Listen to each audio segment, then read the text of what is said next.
Good morning, Wabash. Today speaking in Pioneer Chapel is Dean Michael Rader's class of 1985. Giving his talk titled, "Here We Go, Wabash, It Starts With Us," please welcome Dean Michael Raders.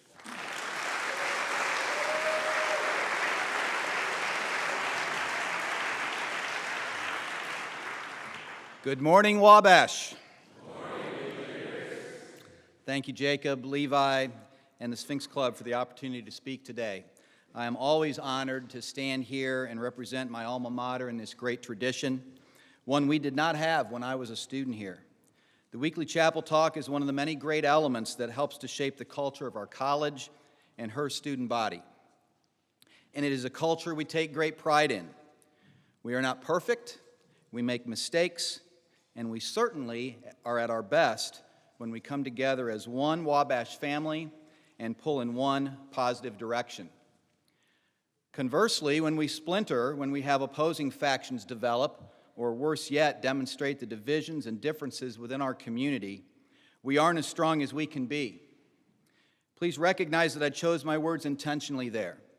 Demonstrate, when we demonstrate the divisions and differences within our community. Wabash, like all places in this country and on this planet, is not a homogeneous one. We have differences in race, ethnicity, economic standing, sexual orientation, gender identification, homeland, religion, majors, minors, housing type, fraternities, teams, activities, mental and physical health. You get the picture. The list goes on and on. And the beauty of Wabash, when we are at our best, is that we respect and celebrate these differences, recognizing as well that those don't define the entirety of individuals, but rather various elements of them. In other words, we are usually smart, gentlemanly, and responsible enough to recognize that we likely have both similarities with and differences from each and every Wabash man and woman in our community. We are living in a world that wants to expose those differences and drive wedges between them and stakes into the hearts of those with whom we disagree. I'm reminded of what President Ford used to tell our newest students on Freshman Saturday, that here at Wabash we need and expect, notice his words, need and expect our students to practice leadership here so they can go out and save, yes, save the world. I would often, as Associate Dean then, be at the back of the chapel watching the ringing in ceremony, and it was always interesting to see the initial "yeah, right" reactions of parents. "Yeah, right, you think my son can go out and change the world." While at the same time seeing the "damn right" reaction of Wabash alumni seated in the crowd. All while the president stood up here, stone-faced and serious. Dare I say that his charge to the men then has only become like fine wine, better and more savory as time has passed. So, as the title indicates, here we go, Wabash. Making this difficult world we're in better, maybe even saving it, starts with us. But remember that President Ford referred to the need to practice leadership here before going out to save the world. So how do you do that? And how do you help to shape your education? How do we, who help to shape your education, develop practice plans to improve your skills and ready you for your current and future challenges?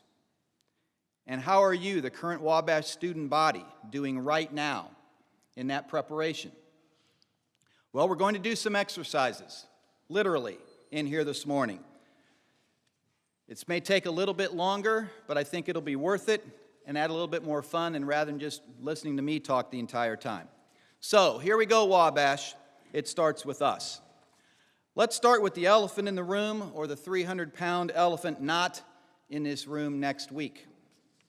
I'd like you to stand up if you are an upperclassman and feel that last year we were a strong, united, committed, cohesive, focused student body and campus community heading into last year's bell game. I agree with you. Now I'd like you to stand if that bothered you, if you have done something to the positive, don't do it yet, from the end of the game last year through right now, right this moment, to make sure that next week has better numbers of people the following year who could stand up if that question was asked, that we have no complacency, we have a sense of urgency, and we take a one Wabash approach into that week, into that game. If you honestly believe you have done something to the positive, you may now stand.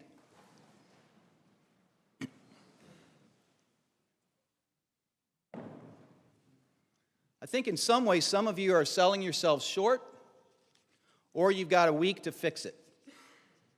I see, for example, some linemen. Please stay standing, because I may jog some memories, and some of you can stand up. And I will also say that I don't see any staff and faculty and coaches standing, and you ought to be standing if you contributed. So Coach Olmsted, for example, you need to stand, because I know that you and your linemen coined the phrase that is the operational element of today's title. It starts with us. Posters have been both in the locker room and in coaches' offices since the end of 2016 season meetings.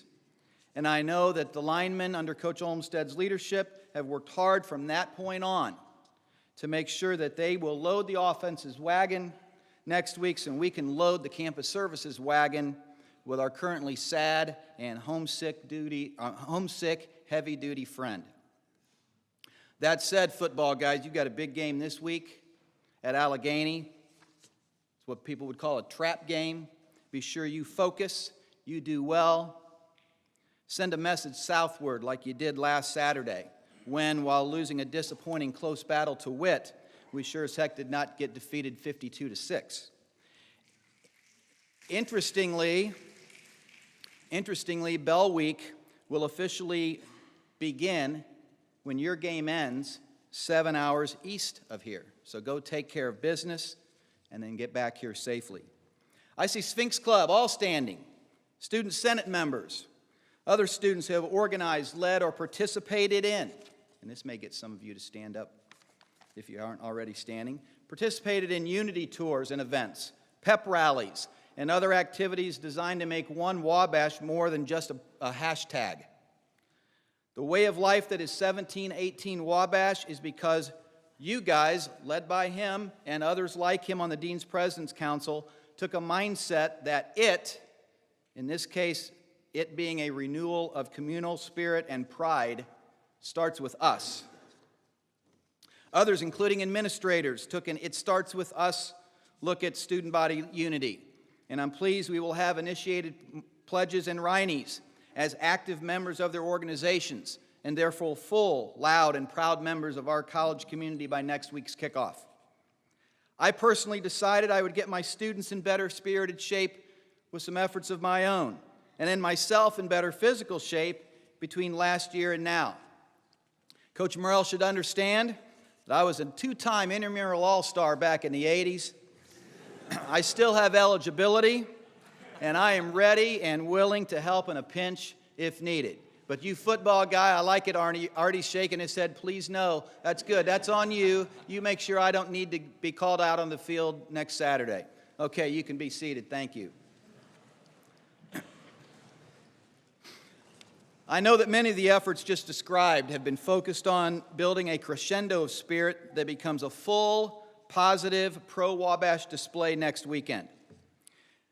We've had some opportunity to test our progress, and I'd say we are trending in the right direction, but as you could tell, we've also got some room to grow and to get better.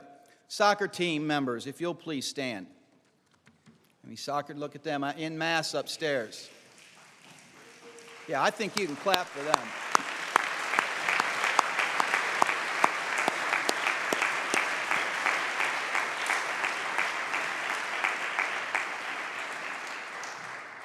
Gentlemen, one of the highlights of this school year when we look back on it will be your season, and in particular, the win you had down south last week.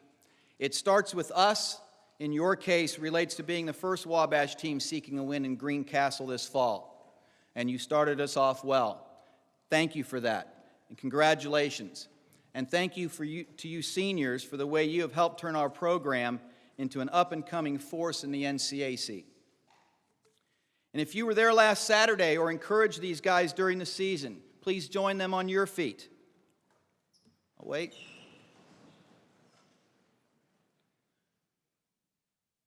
Ladies and gentlemen, you have all made this college quite proud with your tenacity, your love of sport and each other, and perhaps most importantly, the respect and attention you paid last week to the Make Good Decisions halftime program down at DePaul.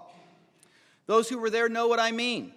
And incidentally, we took the It Starts With Us approach to that college culture and never-ceasing issue years ago, hosting Senator Merritt and the Finn Bloom family multiple times over the years on our campus.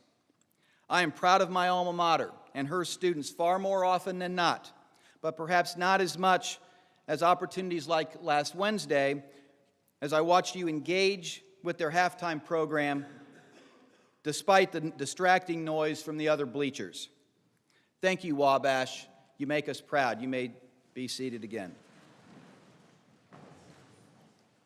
The football team began the phrase. The soccer team furthered it. And tomorrow the swim team takes up the It Starts With Us mantle with their meet at DPU. One of the highlights of my time here at Wabash was 2 years ago when that team beat the Dannies. I just happened to be hosting a dinner that night for our senior staff, which then included now Vice President for Student and Academic Life at DePaul, Alan Hill.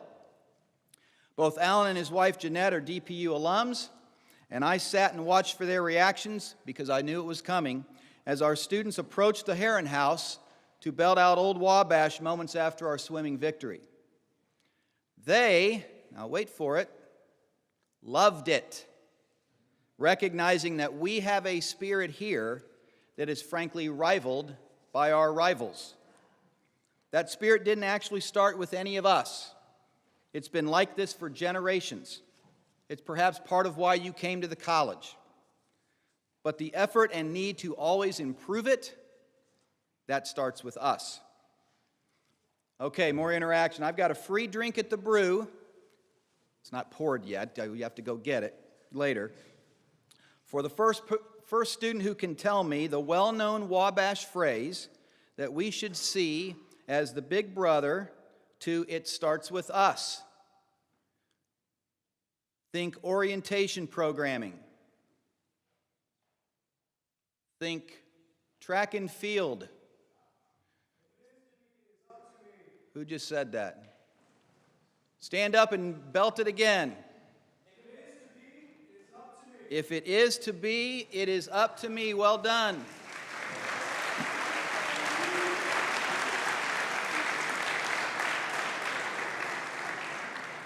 I've got a great view of Coach Johnson beaming from the back corner. When recognizing a need to address a challenge with an "it starts with us" mindset, one must really adopt the "if it is to be, it is up to me" phrase that you all learned, as I said, from Coach Johnson in orientation. Ponder this, and if it's too deep for you, find the nearest philosophy major to help you. Each individual member of the group of us, in order for us to most fully succeed, must commit to believing that if it is to be, it is up to me, for maximum us achievement. Since I garbled it, let me say it again. Each individual member of the group of us, each of us, not just talking with our students, all of us of this community, in order for us to most fully succeed, each of us must commit to believing that if it is to be, it is up to me for maximum us achievement. One such Wabash man is Dom Patisild, a junior. Like many of you, Dom's relationship with the college has been rocky at times. Rather than point fingers and sit on the sidelines and complain or even leave, Dom takes an "if it is to be, it is up to me" approach to his Wabash experience, going all in all he does. He is right there. If you'll please stand, Dom.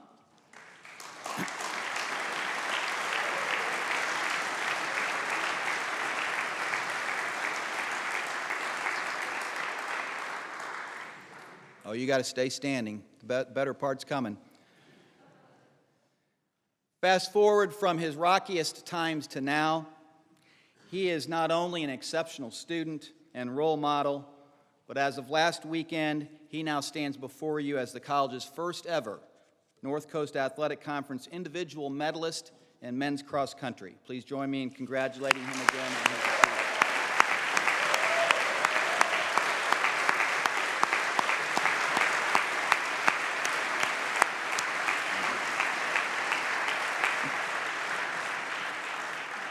Okay, I'm going to balance some rah-rah with some sobering news that nonetheless reflects how different definitions of it.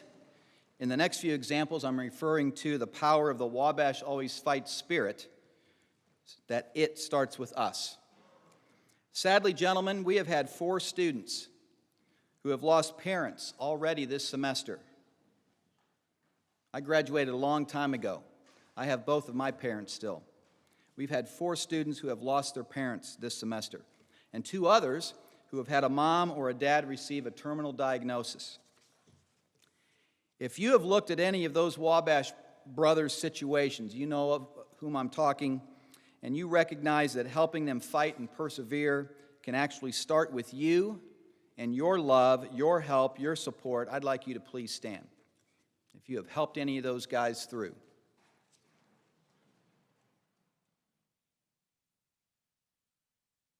If you are one of those 6 struggling men, or if you absolutely have their backs,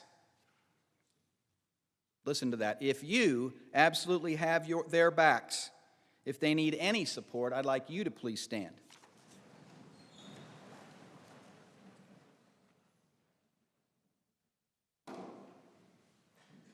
This is one Wabash. This is what always means here. You may be seated. Thank you. Speaking of always means always and Wabash Always Fights, I want to feature 2 of our own who are struggling with their own serious physical health challenges. The first was honored at the football game on Saturday. Trace Bolger, class of 19, is fighting a mystery disease that has stumped doctors, literally stumped doctors across the world, and has debilitated his body. But to paraphrase Jimmy V in his famous ESPY speech, it cannot touch his Wabash Always Fight spirit. If you have looked at his situation and each other and recognized it, in this case, the it being boosting his family, or his and his family's spirits, that it starts with us, I'd like you to please stand.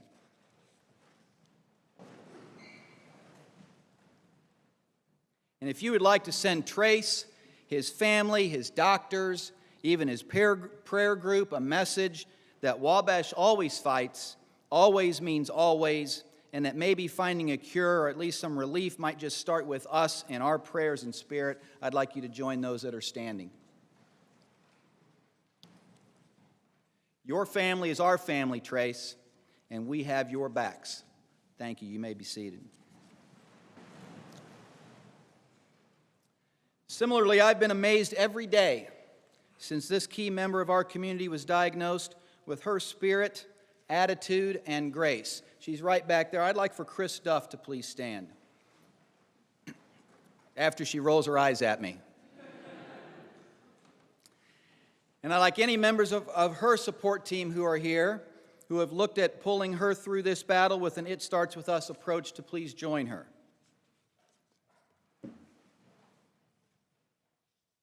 And now, Wabash men, if you appreciate her work for you in the Dean of the College's office, if you have her back and will give her a lift when you see her in Center Hall or out on campus, I'd like you to stand. And under the leadership of Jacob, and so that I can take a quick swig of water, he's going to lead you in 3 rousing Wabash Always Fights to infuse some additional spirit into Chris. Wabash always fights! Wabash always fights! Wabash always fights!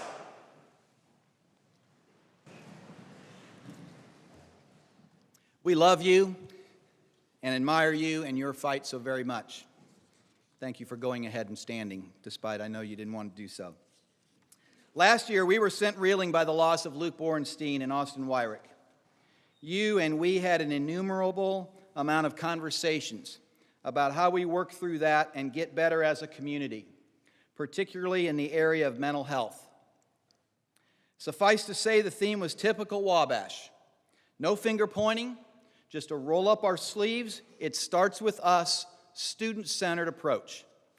The Mental Health Concerns Committee was formed, and its mission, to normalize mental health conversations, respect, and treatment on our campus, so that mental health is approached the same way as physical health. We are better because of that effort. Again, never perfect, but we are better. In our inward-looking, it starts with us method of tackling the tough challenges has once again served us well. If you have assisted in either the specific effort of forming the MHCC, participated in some of its programming and services, or simply want to demonstrate to those who are struggling or who may in the future struggle here with mental health challenges, please stand.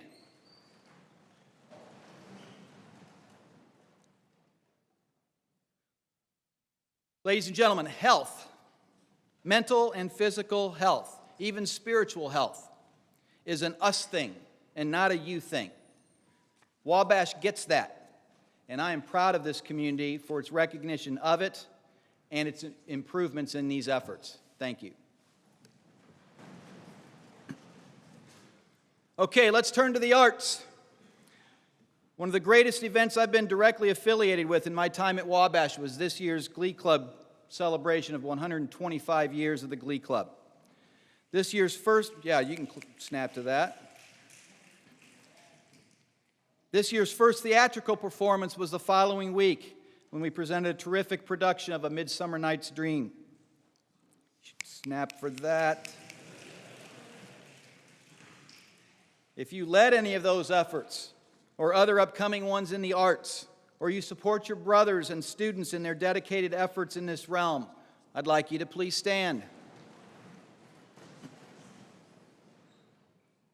Please join those standing if you have led other important efforts on our campus, like Casino Night, Moot Court, MXI-sponsored speakers, Student Senate, clubs and activities, and other co- or extracurricular activities.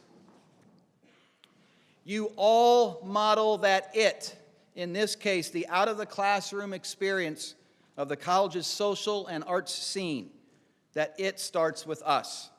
And I am both proud and appreciative of how well you serve each other in these efforts. You may be seated again. Thank you. So here we go, Wabash. We have an important next few weeks of competition, performance, and preparation for finals. And the quality of the end of this first semester certainly starts with us. We will not have a repeat of the negative drama of last year's November. You, me, your peers, our staff, faculty, coaches, and alumni, we have all worked way too hard since then to now to not find much more success. And not only does that start with us, each of us must make a determination right now in this room that if the triumphs, personal and collective, are to be, we must look in the mirror and assume the responsibility that if it is to be, it is indeed up to me. I'm going to put my money where my mouth is. This Sunday, we will kick off Bell Week together as one Wabash with dinner together out on the mall. We administrators understand that the success of the school and its traditions, while student-centered, does at times need to start with us. And I look forward to seeing you all on the weekend and next week. In conclusion, I will tie this all together with the words of two great little giants. The first is Jim Kilbane, class of '84, a trustee and a middle linebacker on the undefeated 1982 football team honored last weekend. Killer, as he was known then, joined me at the pep rally last week and gave an off-the-cuff, inspired talk with clear and obvious ties from his era to yours. regarding how the Wabash spirit starts with us, as in all of us. He began in a buttoned-up, dignified fashion. And while staying dignified, and those of you who know him can anticipate where this is going, slowly, maybe not so slowly, morphed into a fiery locker room pregame speech.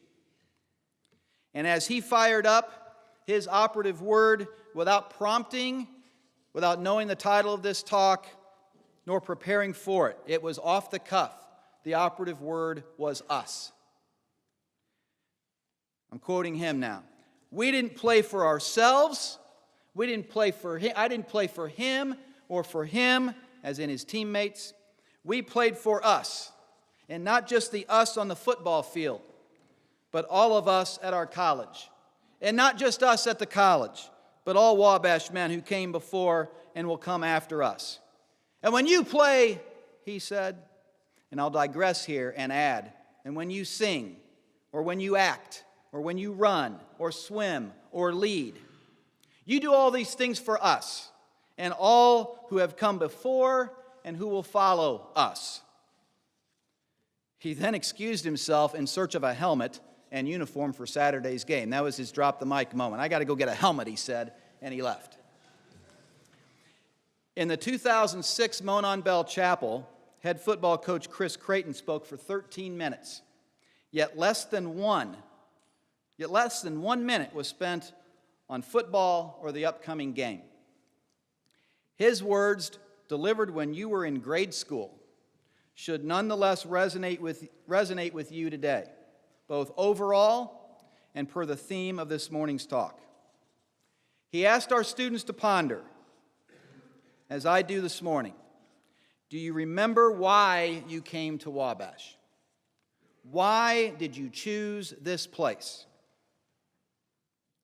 After listing some of the obvious surface answers, like scholarship, alumni referrals, the alumni network, etc., he stated he believed that, and I quote, deep down inside, you wanted to be great. Deep, deep down, you knew that this was a school that was going to beat you up in a lot of ways. But in the very end, it was going to bring you to your full potential.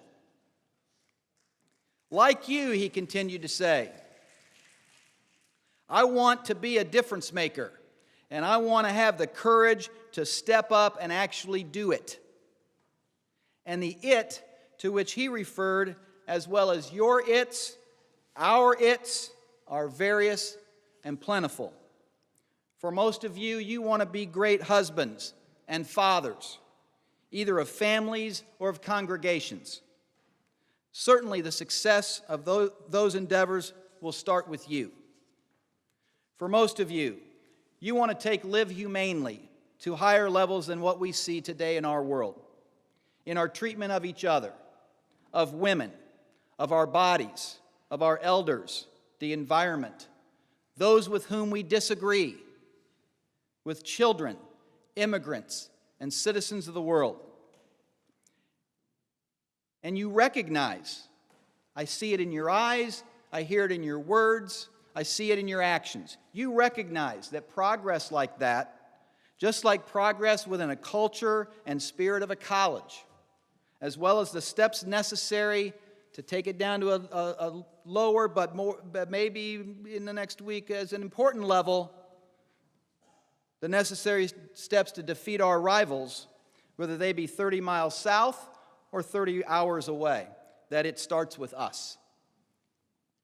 And when you internalize that, realizing that if it is to be, it is indeed up to me, we have a chance, you have a chance to meet President Ford's goal for you, and yes, for us, to change this world for the better. I love this college. I especially love that young man up there, that Wabash man. For you watching on video, that's my son. It's not just some special student. And I look forward to hearing you all share that same feeling about your love for this college, early, and often, next Saturday and throughout this year. You and we have a lot we want to accomplish. So here we go, Wabash. It starts with a diverse but unified, unfailingly spirited, Wabash always fights us. Thank you.